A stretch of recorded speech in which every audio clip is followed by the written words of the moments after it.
The thing about full autonomy, Lindy is a sensitive subject maybe here for some people or maybe for everybody because Lindy's got a lot of respect in this community, right? People love Lindy. I will have a hard time believing he has full autonomy unless he fires more people. Like you come in like, oh, everybody here actually was already good. And he started to kind of say that when he said, there are a lot of people here doing a very good job. Yeah. Okay. So assistants for you, coaches, what I think about the Sabres right now, maybe they can make the playoffs. He thinks they can make the playoffs. If they're not changing coach, then I don't know what changes materially on the ice. They're not going to change systems. Are they going to change their pregame speeches? And he thinks working and not losing to teams with less talent is unacceptable. That's debatable how many teams have less talent than them. Like, whatever. This idea they have all this talent is debatable. But you kind of have to change your coach to be taken seriously in this spot. Kevin Adams got the job and kept Ralph Kruger. Yep.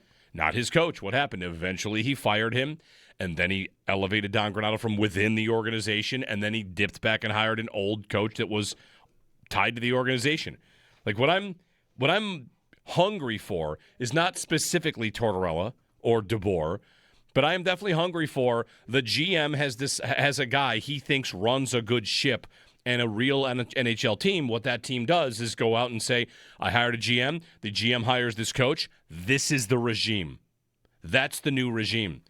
Keeping legacy people in place is not a new regime. Right.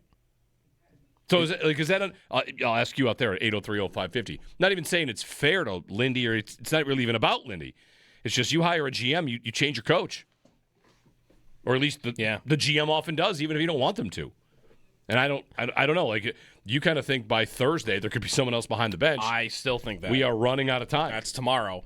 That would happen today. He sounded like somebody to me, though, that thinks they could be getting a better job out of that position. That, like, who does that fall under? If you think the players are really talented, which again I think is very disputable, but okay, you think that this is a very talented hockey team and that the reason that they've been losing games is because they're not showing up and working hard on a night-to-night basis, that's a critique of the coach, I think. And unless it's just the DNA of the players you have, and then you're trading everybody. And that's a debate that happens in every city every year. You can't fire the players, so you got to fire the coach. But that's, right. To your point, that's very normal. If you're not feeling like you're getting the effort you want, you fire the coach and think, like, I need a new message in there. I need somebody else to run things differently.